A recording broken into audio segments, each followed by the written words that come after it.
3차전에서는 1, 2라운드 합산 결과 상위권 8명만 준결승에 제가 앞선 영상에서 말씀드렸던 것처럼 이번에는 빈서양과 관련된 사태를 조금 더 깊이 있고 정밀하게 분석해 보려고 합니다. 제목만 봐도 많은 분들이 궁금해하셨을 겁니다. 이대로 탈락하는 건가? 준결승 진출이 좌절되는 건가? 이런 질문들이 계속 나올 수밖에 없는 상황이었죠. 그래서 오늘은 제가 직접 취재하고 확인한 내용을 바탕으로 단독으로 정리해서 설명을 드리려 합니다. 개인적으로는 이 내용을 정리하면서도 꽤 큰 충격을 받았다는 점을 먼저 말씀드리고 싶습니다. 우선 가장 많은 분들이 궁금해하셨던 부분부터 짚어보겠습니다. 도대체 왜 빈서양은 그렇게까지 오열을 했을까요? 이미 눈치채신 분들도 많겠지만 무대에 오르기 전 대기실에서부터 극도의 긴장 상태였습니다. 예서할게요라는 말이 나왔을 때 이미 부담감이 한계치에 다다른 상태였고 손과 몸이 덜덜 떨릴 정도였죠. 그래도 스스로에게 실수하지 말고 2라운드는 더 잘하자고 다짐하며 무대에 올랐습니다. 하지만 1대1 한국 대결에서 이수현에게 패배했다는 사실이 계속 머릿속을 떠나지 않았고 그 상태에서 빈서양의 무대가 시작된 겁니다. 솔직히 말해서 무대 시작 전부터 이렇게까지 긴장한 빈서양의 모습은 거의 본 적이 없었습니다. 평소 빈서양의 무대는 긴장보다는 안정감, 그리고 자연스럽게 흐르는 창법이 특징이었죠. 감정을 차곡차곡 쌓아 올리다가 마지막에 눈물로 마무리되는 하나의 서사를 보여주는 가수였습니다. 그런데 이번 무대는 시작부터 불안함이 느껴졌습니다. 1절을 부를 때만 해도 대부분의 시청자들은 크게 눈치채지 못했을 수도 있습니다.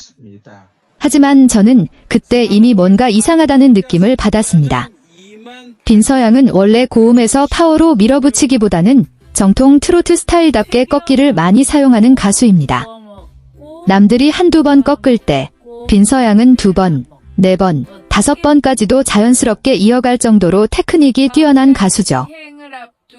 그런데 2라운드 무대의 1절에서는 마치 무언가에 쫓기듯 급해 보이는 느낌이 강했습니다. 이건 분명 평소와 다른 모습이었습니다. 1절이 끝났을 때 저는 이미 예고편에서 봤던 눈물의 조짐이 떠올랐습니다. 사실 저는 이렇게 예측했었습니다. 간주 중에 눈물을 흘리겠지만 간주가 끝난 뒤에는 페이스를 되찾아 마무리는 읊조리듯 끝내지 않을까. 그런데 솔직히 말해서 이렇게까지 무너질 줄은 전혀 예상하지 못했습니다. 행사, 무대, 유튜브, 각종 가요 프로그램을 통틀어서도 이런 모습은 한 번도 본 적이 없었기 때문입니다. 실제로 1절이 끝난 뒤 빈서양의 손은 심하게 떨리고 있었고 그 모습은 단순히 조금 떨린다는 수준이 아니었습니다. 온몸이 사시나무 떨듯 흔들렸고 거의 공황 상태에 가까워 보일 정도였습니다. 그 장면을 보면서 지거 괜찮을까? 라는 걱정이 먼저 들었습니다. 빈서양은 이제 막 중학생이 된 아직 너무 어린 나이입니다. 중압감이 얼마나 컸을지 충분히 짐작할 수 있었죠. 소유미 씨 역시 대서가 너무 긴장한 것 같다고 말할 정도였습니다. 다른 참가자들 입장에서도 충격이었을 겁니다. 나이나 경력을 떠나서 무대 위에서 저렇게까지 몸을 떨며 긴장하는 빈서양의 모습은 처음 봤을 테니까요. 저 역시 이 장면에서 적지 않은 충격을 받았습니다.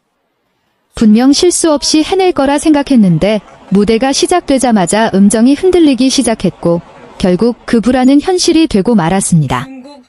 이건 단순히 한두 소절을 놓친 수준이 아니었습니다.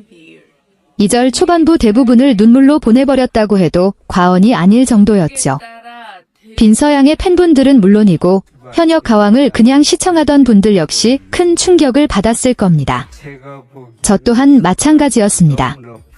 부모님에 대한 그리움이나 슬픔 정도를 예상했지 이렇게 무대 자체가 무너질 줄은 전혀 예상하지 못했기 때문입니다.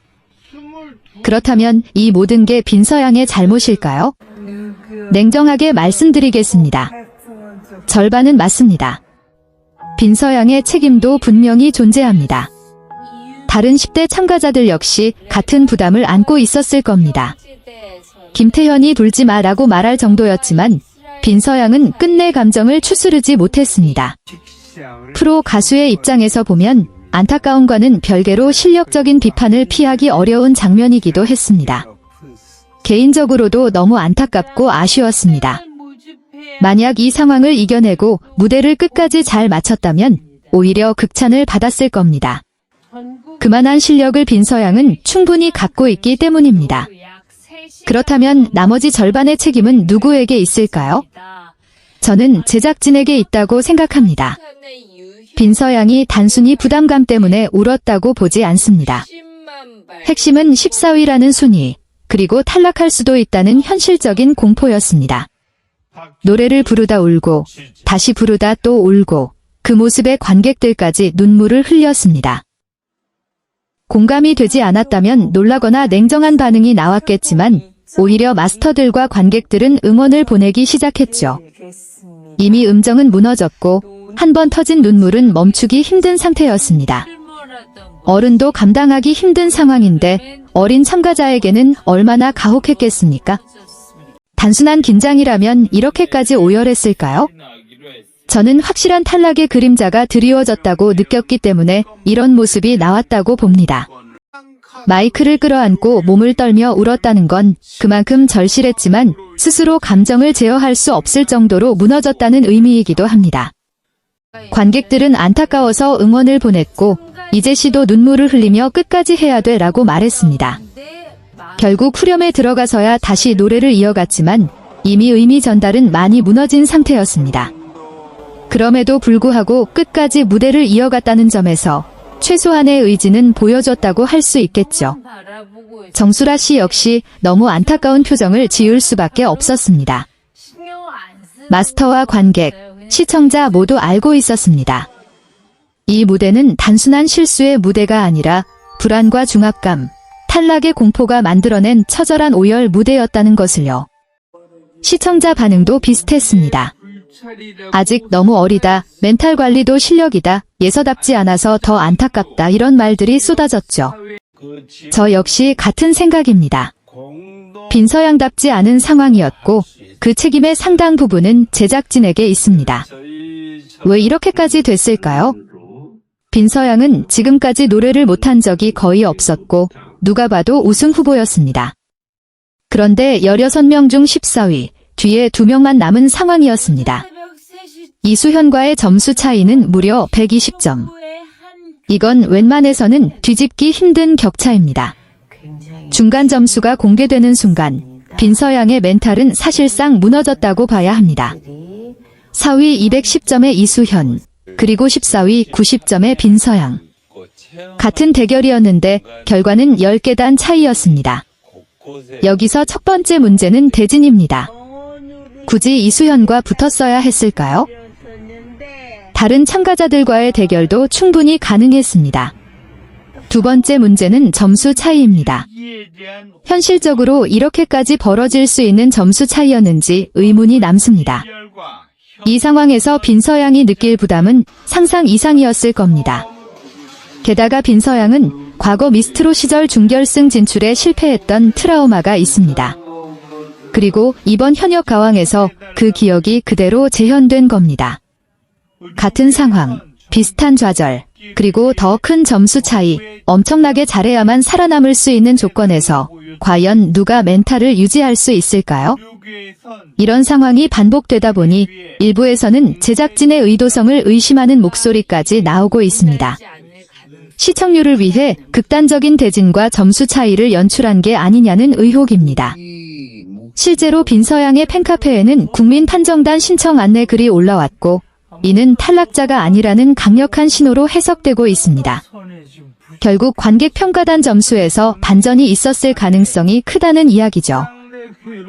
결론적으로 이번 사태는 한 참가자의 멘탈 문제로만 치부할 수 없는 구조적인 문제였습니다. 과도한 점수 차이, 가혹한 대진, 그리고 베네핏 구조까지. 이 세 가지가 겹쳐 최악의 상황을 만들어냈고 그 중심에 빈서양이 있었습니다.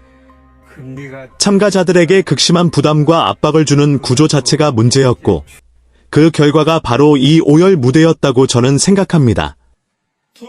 더 근본적으로 들어가 보면 이번 사태는 단순히 한 프로그램, 한 무대의 문제가 아니라 현재 한국 오디션 프로그램 전반이 안고 있는 구조적 한계를 그대로 드러낸 사례라고 볼 수 있습니다. 경쟁을 통해 감동을 만들어내고 서사를 통해 시청률을 끌어올리는 방식은 이미 너무 오래 반복되어 왔습니다. 문제는 그 과정에서 참가자 개인의 감정과 정신적 안전이 점점 더 뒤로 밀려나고 있다는 점입니다. 특히 빈서양처럼 이미 인지도가 있고 과거의 성과와 실패가 모두 기록으로 남아있는 참가자에게는 상황이 훨씬 더 가혹하게 작용합니다.